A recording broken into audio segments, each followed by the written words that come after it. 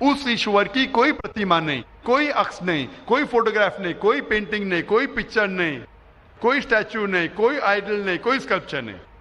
تو جب ہم ہندو مذہب کی کتابوں کا مطالعہ کرتے پتا چلتا ہے ہندو مذہبی کتاب میں بھی لکھا ہے خدا ایک ہے، اس خدا کا کوئی عکس نہیں. اور برہم سوتر جو ہندوازم کا ہے وہ ایکم براہم دیوتیا ناستے نینا ناستے کنچن، بھگوان ایک ہی ہے دوسرا نہیں ہے، نہیں ہے نہیں ہے ذرا بھی نہیں ہے.